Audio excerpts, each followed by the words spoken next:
복음서 중에 가장 먼저 기록된 것은 AD 68년쯤에 쓰여진 마가복음입니다. 이후에 마태나 누가에 의해서 복음서가 기록되고 또 누가는 연결해서 사도행전까지 기록을 합니다. 요한은 AD 90년쯤 다른 모든 복음서와 사도행전까지의 내용을 이미 알고 있는 상태였습니다. 그리고 90년쯤 이제 요한복음을 기록하죠. 그러므로 이 요한복음은 다른 모든 복음서와 사도행전의 기록을 종합한 영성, 그것을 토대로 해서 성령의 영감을 갖고 기록된 말씀입니다. 복음서 이후 사도행전으로 연결된 개념은 마치 이론과 실제라는 의미가 있는 거죠. 복음을 제시하고 그 제시된 복음을 삶으로 실천해 나가는 그 내용을 다루고 있는 그 차원에서 복음서 뒤에 사도행전 이렇게 연결이 되어 있는 겁니다.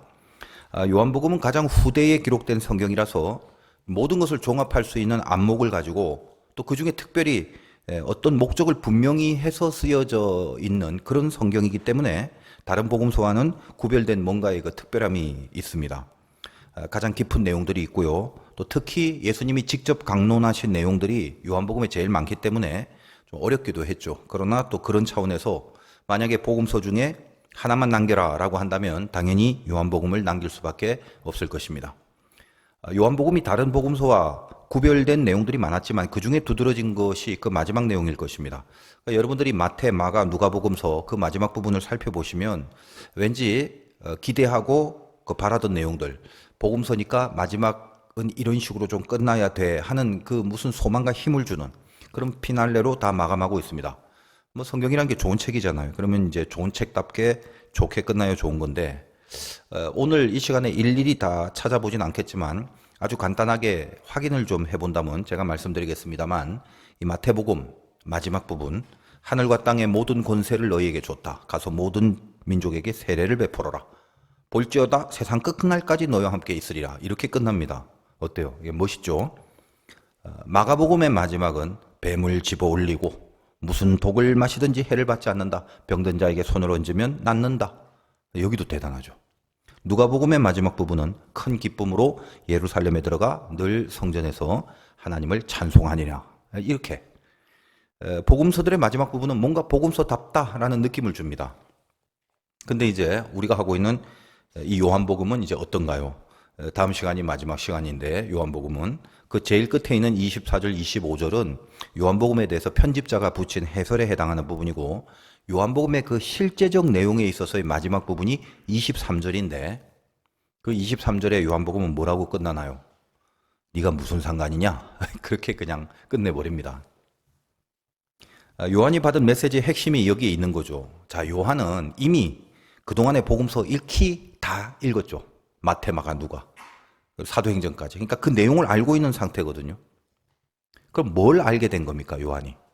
그 어떤 인간들의 열심이나 노력들이 결국은 그들의 조건으로 되어진 적이 없다라는 것을 이 요한은 예수 공동체 속에서 뼈저리게 절감했고 예수님 말씀처럼 주님의 십자가의 죽으심 이후에 성령이 오시고 그 성령이 저들 안에 들어가 거하심으로 그러니까 전적으로 하나님에 의해서 사도행전이 가능했다라는 것을 지켜보아 온 것입니다. 복음서라는 이론과 사도행전이라는 그 실제를 연결할 수 있는 유일한 근거는 인간의 실력과 조건과 노력과 열심이 아니라 오직 성령 하나님이라는 걸 분명히 깨닫고 경험했다는 사실이에요. 그 성령은 또 그냥 오신 게 아니라 주님의 십자가의 죽으심과 부활 승천을 통해서 그들에게 약속하시고 임하셨던 은혜 중에 은혜였죠. 그래서 모든 인간들은 하나님의 은혜가 아니면 살 수 없다는 것과 은혜가 있기만 하면 그 어떤 쓰러진 자리에서도 다시 일어날 수 있다는 그 진리를 그걸 가슴 깊이 전하고 싶었던 것입니다. 태초에 말씀이 계시니라 참으로 거대한 시작입니다. 요한복음의 서두가 그 말씀이 빛이 되어서 우리 가운데 왔는데 아무도 깨닫지 못한답니다. 그래서 얼마나 깨닫지 못하는가를 이제까지 요한복음이 그거 하나 가르쳐 온 것이죠. 마지막까지 수제자라고 하는 가장 가까운 제자인 베드로를 동원해서 베드로마저도 못 깨닫는다라는 것을 결국 마지막 장까지 할애하면서 가르친 겁니다. 아니 뭐 그런 거 그냥 한두 마디만 하셔도 다 이해할 건데 그걸 뭘 21장씩이나 기록해 가면서 그 아무도 깨닫지 못하더라라는 그거 꼴랑 그거 하나 가르치려고 한 건가요? 그러실 수 있겠지만 21장이 아니라 210장을 기록해도 깨닫지 못하는 게 인간이라는 것을 알라고 하시는 겁니다.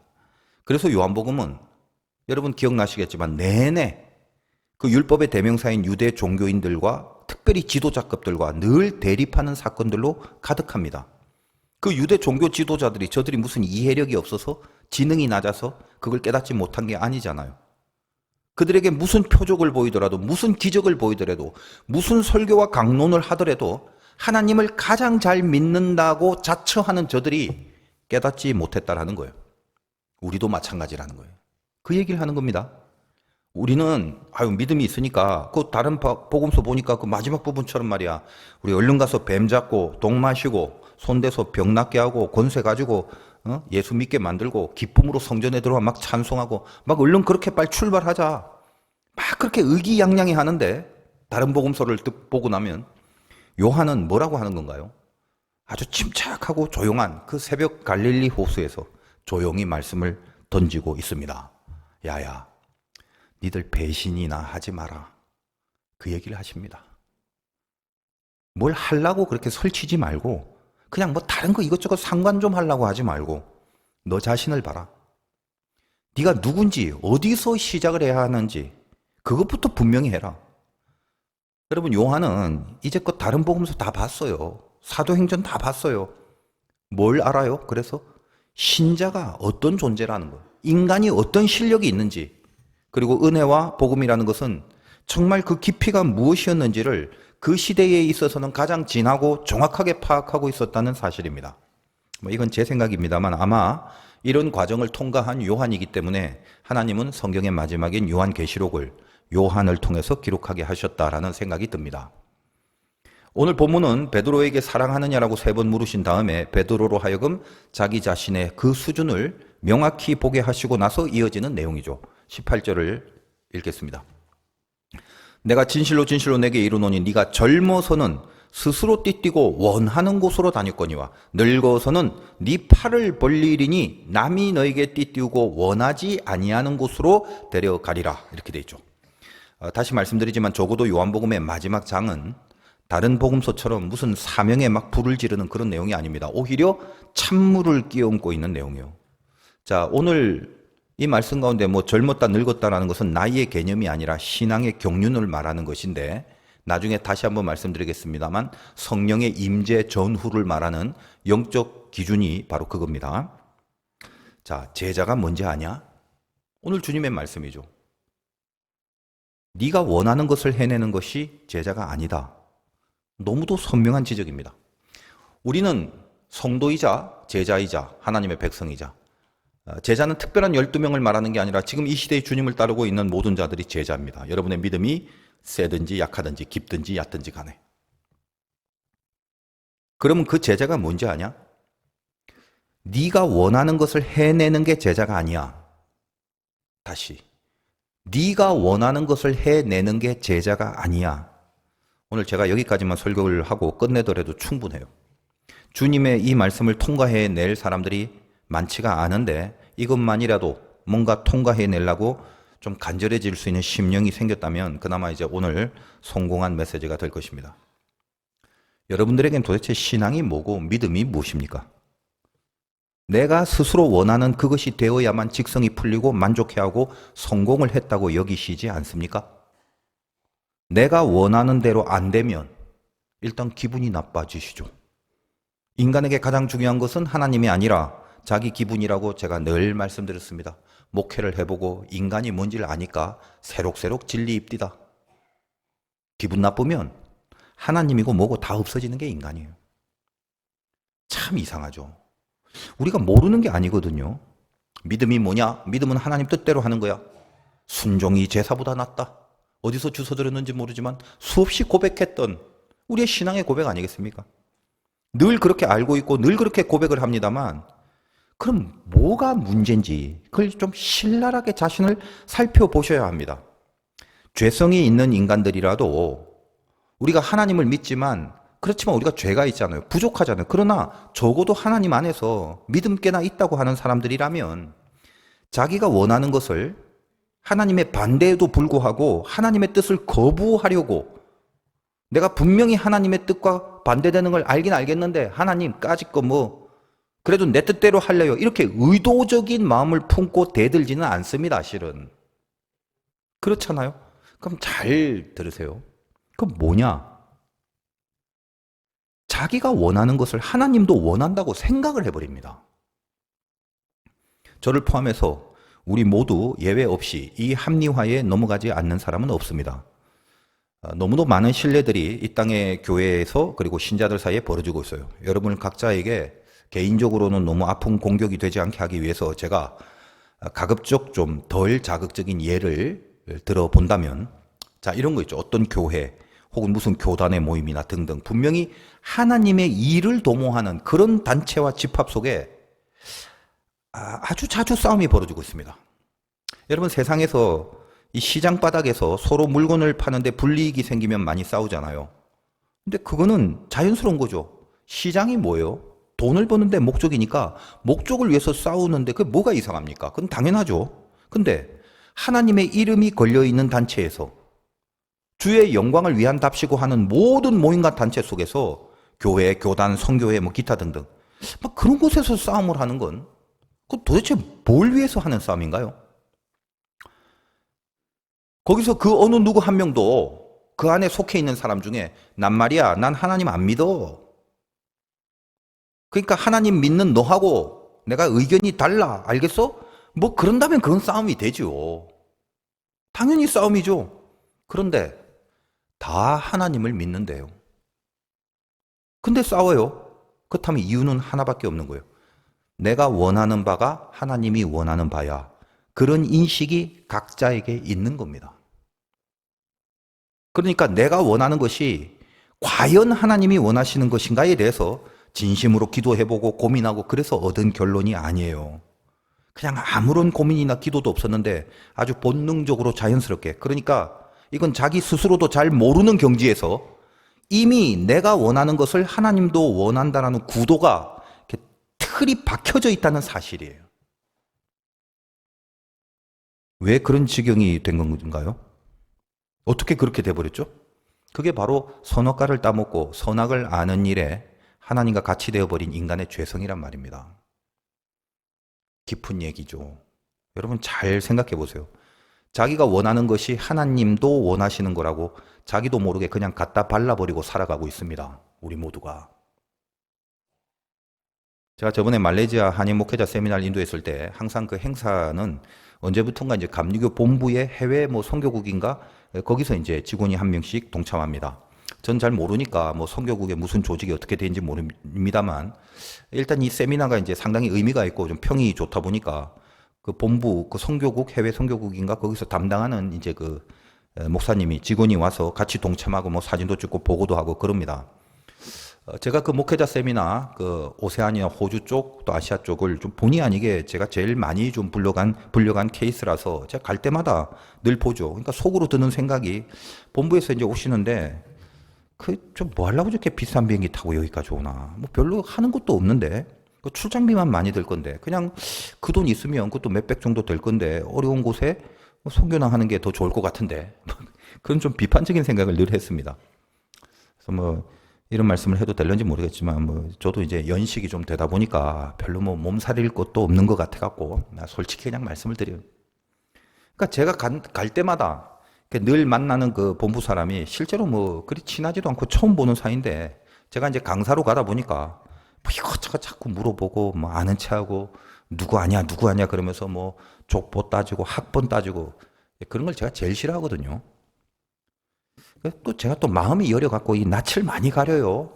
그리고 이렇게 처음 보는 사람하고 말하는 거 참 부끄럽게 여기는 뭐 그런 사람입니다. 뭐 믿든지 말든지 안 믿으면 할 수 없고. 근데 하여간 근데 이분이 너무 좋으시더라고요. 말도 없으시고 뭐 이렇게 밥을 먹을 때도 본인이 자기 돈으로 뭘 사주려고 하고 목사들 자기 돈 절대 안 쓰거든요. 얼마나 배려심이 깊은 분인지 모르겠어요. 제가 마음에 너무 들더라고요. 그래서 제가 속으로 회개를 많이 했어요. 아이, 너무 또 선입관을 갖고 있구나, 내가. 그래서 이번에는 이제 그분과 대화도 많이 했습니다. 물론 이제 제 학교의 선배님이긴 했는데, 뭐 이렇게 조사해 보니까 제가 좀 과감하게 물어봤어요. 목사님, 제가 어디 딴 데 가서 물어볼 수가 없어서 평소에 정말 궁금한 게 있는데 물어보는 건데요. 본부에서 오셨다니까. 감리교 교단이 하나고 얼마나 참 프라이드가 있는 교단입니까? 여러분 미국에서는 감리교가 상당한 뭐랄까 거룩한 힘들이 좀 있거든요. 본부에서 일하신다니까 여쭙는 거예요. 근데 왜 교단에서 그 이단한테 교회를 파는 걸 다 사인을 해주고 허락을 해주는지 제가 도무지 이해가 안 갑니다. 어디 가서 물어볼 수도 없고요. 교단에서 오셨다길래 한번 물어보는 겁니다. 그것도 몰라서 속은 게 아니라 뭐 신문에 실려진 내용을 보니까 다 알고도 문서에 사인을 다 해주고 뭐 감독 회장 뭐 이렇게 다 있는데 딴 건 몰라도 그건 정말 아닌 거 아닙니까? 아니 교단이라는 게 그런 짓을 막으려고 있는 게 교단인데 그 재단에 속해 있는 교회를 교단이 그렇게 허락을 해준다는 게 이게 도대체 정상적인 일이 맞나요? 그랬더니 그 성교국 목사님이 저를 보시면서 목사님 그냥 저를 한 대 때리세요. 그러시더라고요. 제가 한참 웃었습니다. 그럼 참 좋으신 분이고 아주 그 건강한 생각을 하시는 분이라서 많은 그 이야기를 참 통해서 잘 많이 했습니다. 자, 교회가 돈이 없으니까 새로운 곳에 건축을 해야 된다는 계획을 세우고 교회를 처분하려니까 이단한테 팔더라도 거기는 넉넉히 받을 수 있으니까 그 뒤에는 이제 빚이 없어지고 교회를 저기서 이제 잘 건축해서 성장을 시키면 그것이 하나님의 뜻이라고 본다는 인식을 가지고 있는 거거든요. 자기가 원하는 것이 하나님이 원하는 것이라고 생각을 하는 거죠. 하나님이 이런 천벌을 받을 짓을 하느냐, 그렇게 분노하실 거라고는 생각 자체를 안 하는 거죠. 그런 생각이 들랑말랑하면 다 잘라버리는 거죠. 그런 좋은 생각들은.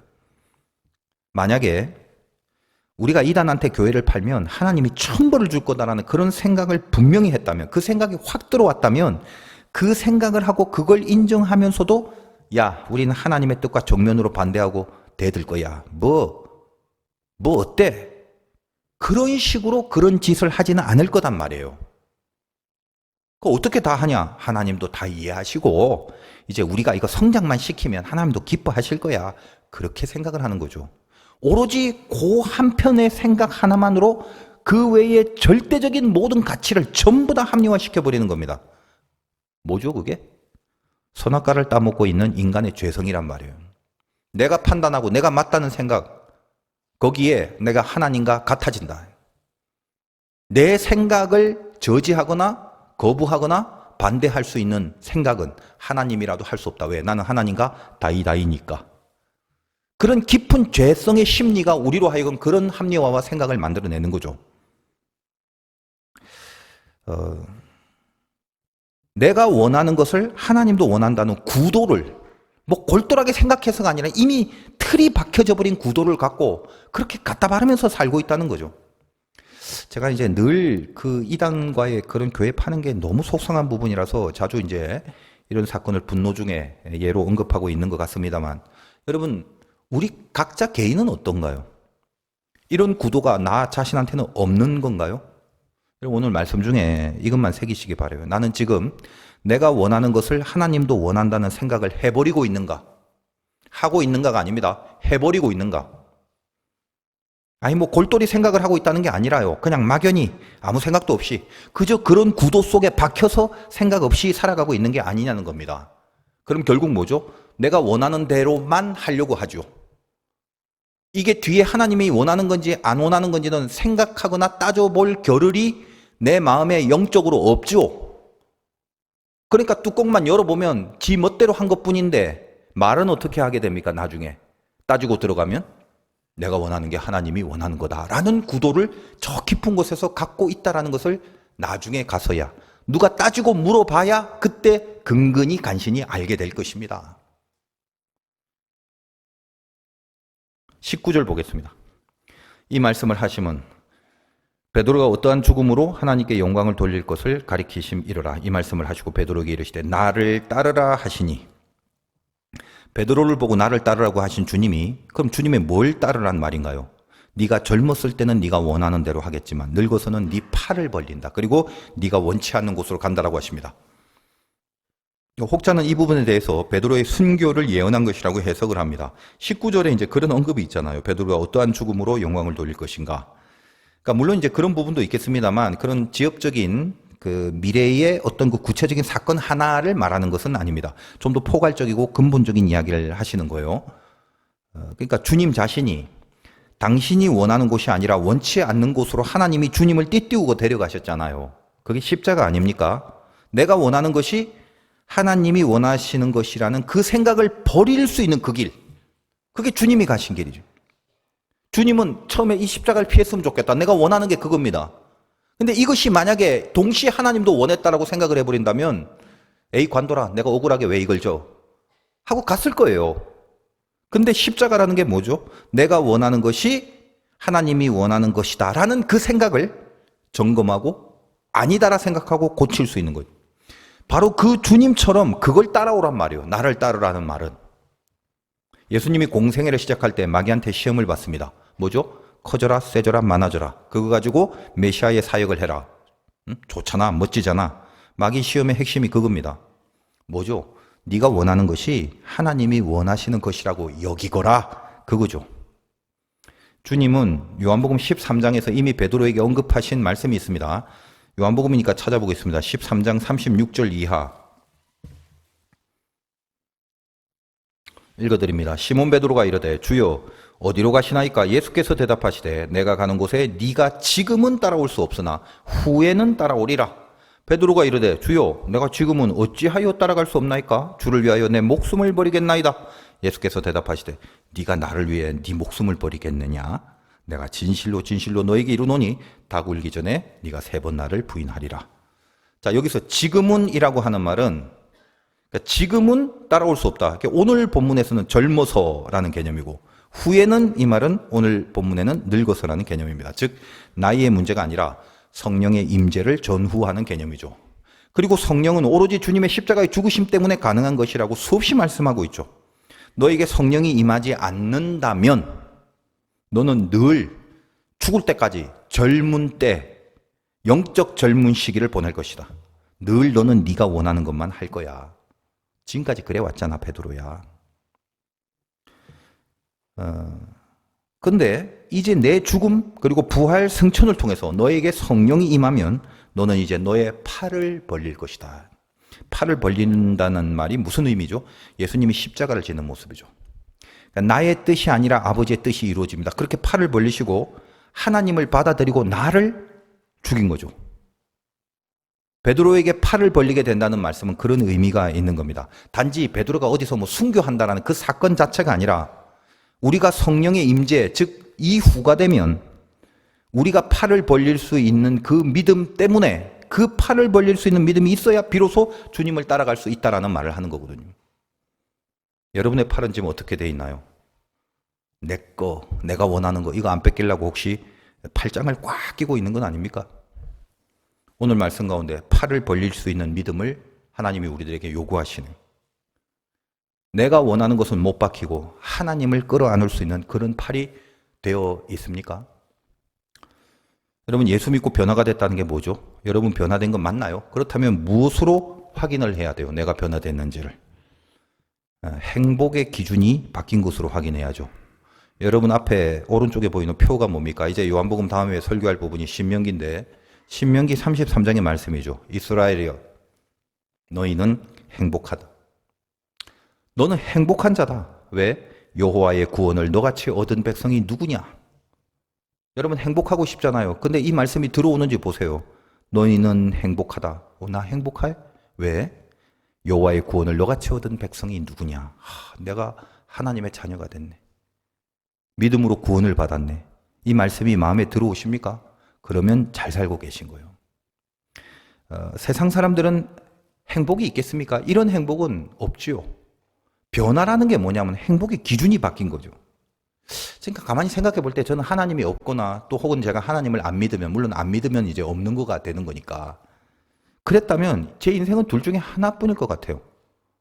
남들보다 더 많이 벌고 더 많이 누리고 더 높아지고 내 육신의 정욕과 야망을 이루기 위해서 엄청나게 뛸 것 같습니다. 그리고 뭐 제법 좀 해낼 것 같아요. 내 스스로 생각해. 근데 그러다가 내가 원하는 대로 이루어지지 않으면 그냥 자살을 해버릴 것 같아요. 그냥 제 생각에.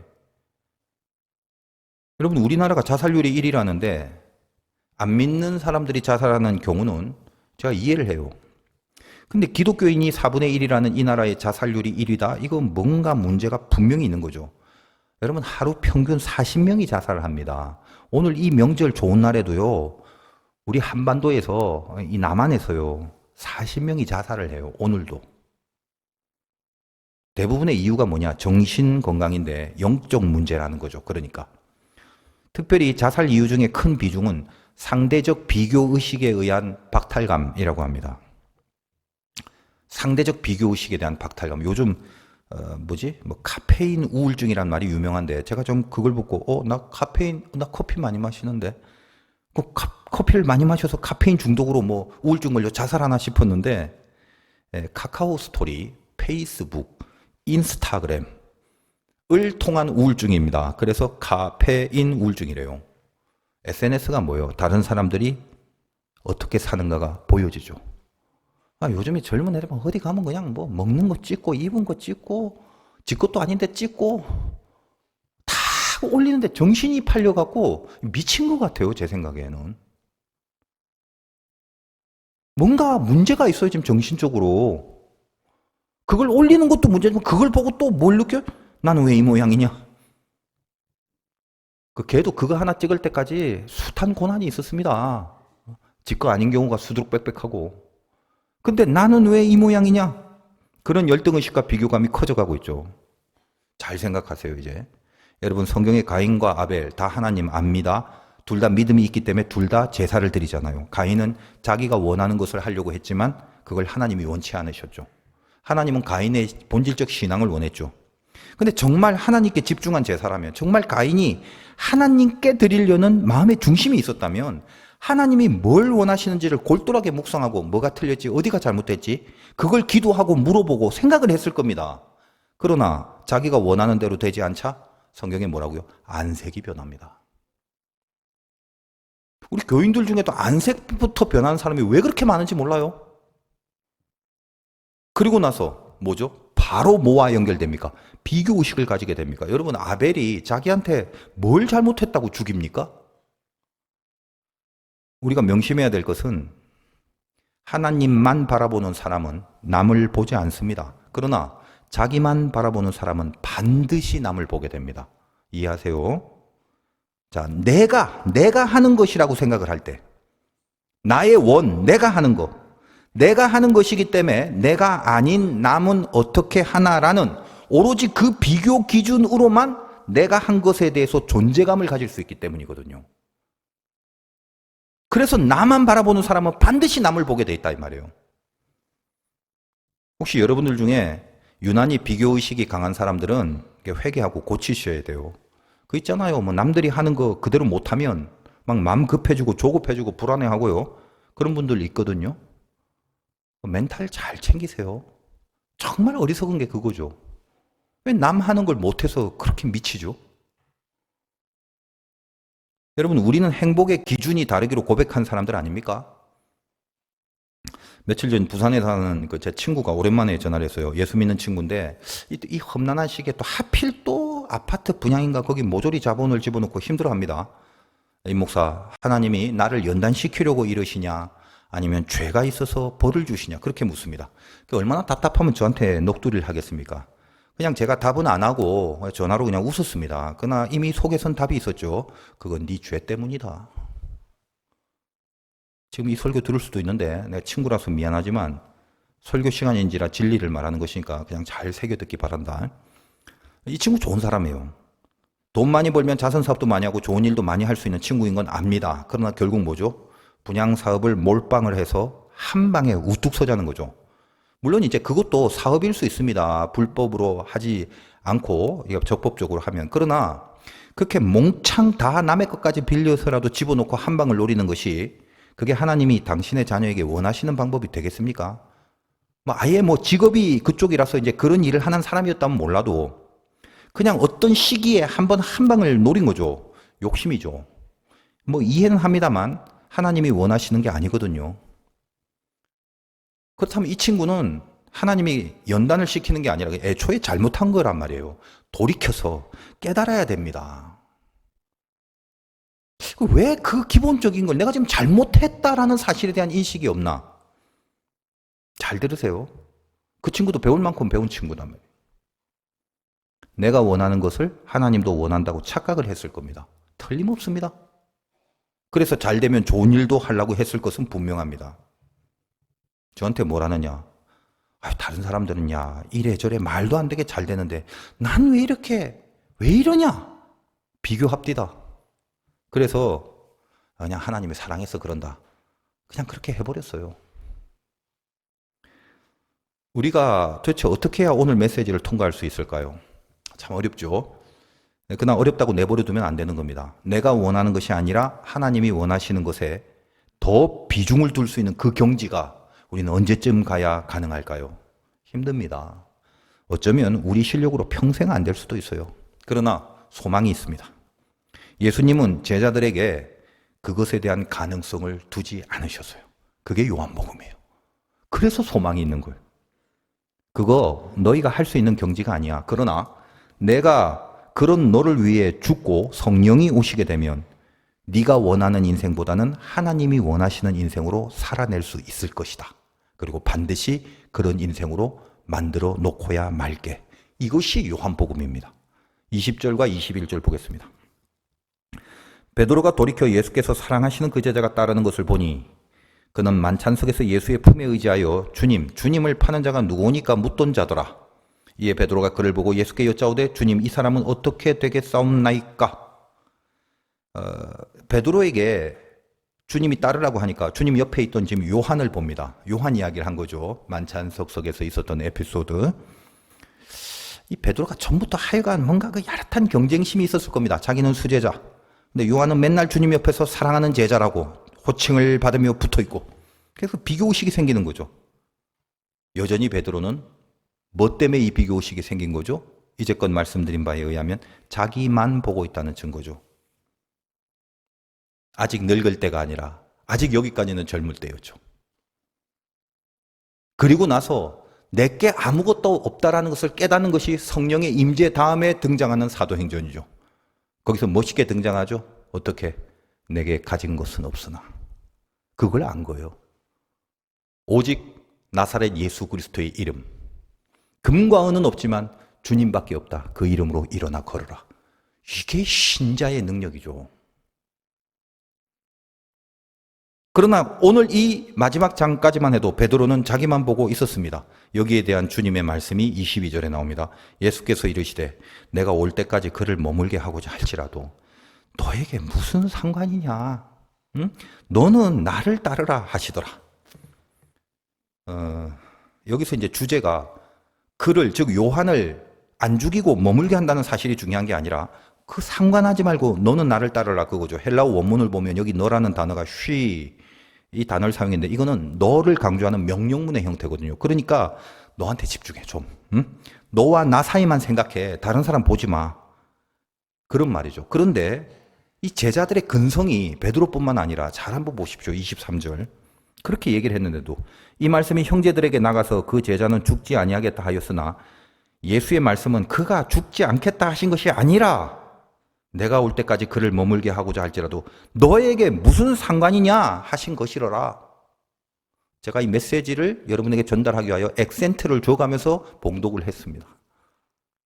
무슨 말이에요?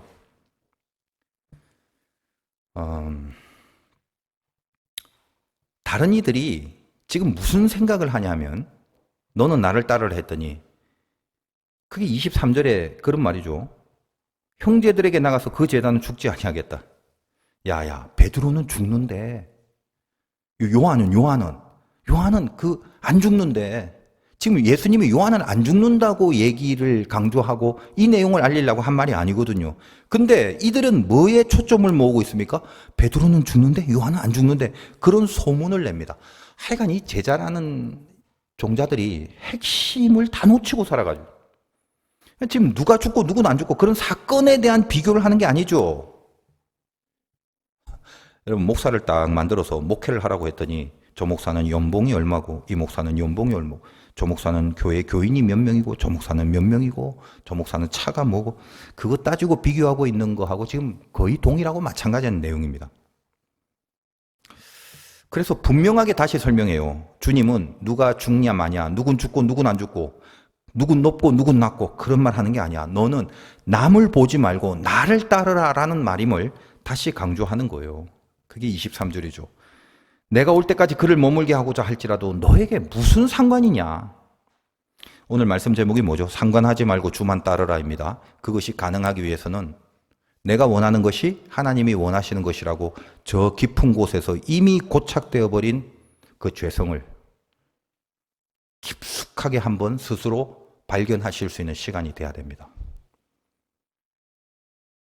적어도 내가 원하는 것과 하나님이 원하는 것 사이에 진지한 갈등과 싸움이 일어나기만 해도 참으로 잘 하시고 있는 중입니다. 요한복음의 마지막 약속이 그겁니다. 너희들이 그렇게 할 수 있는 실력이 없다는 걸 잘 안다. 그러나 하나님이 원하시는 인생, 그거 너희들이 살게 만들어 놓을게. 그렇게 만들려고 내가 십자가에 못 박혀 죽었으며 너희에게는 성령이 임하실 것이다. 내가 원하는 거 절대 안 뺏기고 끝까지 품고 있으려고 팔짱 끼고 살지 마라. 팔을 벌리고 하나님을 안아야 된다. 비교하지 마라. 사람 보지 마라. 하나님만 바라보라. 바로 그렇게 살아가신 그 주님만 따라가라. 그 말씀을 하는 겁니다. 제가 좀 여러 번 말씀드렸죠. 저는 예수 믿고 가장 큰 간증이 뭐냐라고 물으신다면 한 번도 내 뜻대로 된 적이 없다. 이게 저의 간증이라고 늘 말씀을 드렸습니다. 특별히 뭐 다른 건 빼고 목회적 사명을 위해서 내가 이 길로 이렇게 해야겠다. 뭐 저 길로 저렇게 해야 할 것 같다. 이건 좋은데 여긴 아니고 저건 좋은데 저긴 싫은데 기타 등등. 그런 식으로 수없이 제가 원하는 것이 있었지 않았겠습니까? 근데 어쩌면 그렇게 돌아보니까요. 이 말씀 준비하면서 제가 쫙 돌아봤어요. 단 한 번도 내가 원하는 것이 된 적이 없어요. 저를 오랫동안 알고 있는 우리 교회 부목사님들은 잘 알 겁니다. 그래서 저는 특별히 오늘 말씀에 깊은 공감을 하고 있는 사람입니다. 그래, 띠가 띄워진 느낌이란. 그렇게 시간이 지나고 세월이 흘러가 보니까 서서히 하나님의 인도하심에 대한 그 압도적인 은혜를 새록새록 느끼게 되는 이유가 있고 뜻이 있고 나보다 더 좋은 게 뭔지를 아시는 그 하나님이 의의 길로 그의 이름을 걸고 이끄셨던 그 과정들을 이해하고 공감하고 거기에 항복하고 감사하고 뜨겁게 되더라는 거예요. 그래서 제가 좋아하는 찬송이 288장인데 제 생일하고 날짜가 똑같아 좋아합니다만 이것이 나의 간증이에요. 이것이 나의 찬송일세. 세상과 나는 간곳 없고 구속한 주만 보이도다. 늘 그렇습니다. 뭐 믿음이 막 뜨겁고 좋아서 오직 주님만이란 표현이 아니라 세상과 나는 간 곳이 없어져 버리는 거예요. 그냥 그 뭐만 남는데 허무가 남는 게 아니라 구속한 주만 남는 거. 이게 나의 간증이더라 라는 찬송이죠. 여러분에게 가장 중요한 시간과 공간은 어디입니까? 사람은 자기 운명에 대해서 애착이 있지 않습니까? 어떤 결론, 앞으로의 미래에 대해서 이모저모 궁리를 많이 합니다. 새해가 됐으니까 뭐 계획들 많으시겠죠. 이렇게 풀렸으면 좋겠는데, 저건 저렇게 해결됐으면 좋겠는데, 이 문제는 어떻게 할까 등등. 그럴 때 대부분 어떤 생각을 합니까? 과거가 현재를 만들고 현재가 미래를 만들고, 그래서 어떤 결과에 대한 원인을 확보하려는 노력들이 많습니다. 지금을 진단하기 위해서는 과거를 자꾸 분석해보고 앞으로를 잘 살기 위해서 현재를 또 분석해보고 그러지 않습니까? 일단 뭐 좋은 거죠. 다시 말하여 그 어떤 원하는 결과에 대한 원인을 그걸 확보하려는 노력들이 참으로 많습니다. 그래서 다들 열심히 삽니다. 날 때부터 소경인자 그 운명의 원인을 찾으려고 얼마나 많은 말들을 하는지 아시잖아요. 성경에서. 누구 때문인가? 어디가 원인인가? 등등. 여러분이 예수를 믿는 순간부터 운명이란 단어는 사라집니다. 섭리만이 있을 뿐입니다. 신자는 운명으로 살지 않고 섭리로 삽니다. 섭리라는 말을 영어로 providence인데 그 providence란 P자를 대문자로 써버리면 그때는 기독교의 섭리, 하나님의 섭리라는 의미가 돼요. providence, 프로는 앞으로, vid는 see, 본다는 뜻입니다. 앞을 본다는 거죠. P자가 대문자에 한해서 누가 앞을 보나요? 하나님이 우리 인생의 앞을 본다는 겁니다. 그걸 섭리라고 그래요. 그래서 섭리는 하나님이 보시고 끌어가는 거예요. 하나님이. 우리가 예수를 믿는 순간부터 운명은 없어지고 섭리가 대신합니다. 그 소경은 왜 소경이 됐는지, 왜? 그런 거 따지지 않습니다. 주님을 거기서 그 시간 만나요. 그래서 뭐라고 하십니까? 하나님이 하시는 일을 나타내려고 하십니다. 그것이 그 소경의 인생에 대한 해법입니다. 바로 그 자리, 그 시간 주님과 만난 그곳에서. 그리고 소경의 눈을 뜨게 하십니다.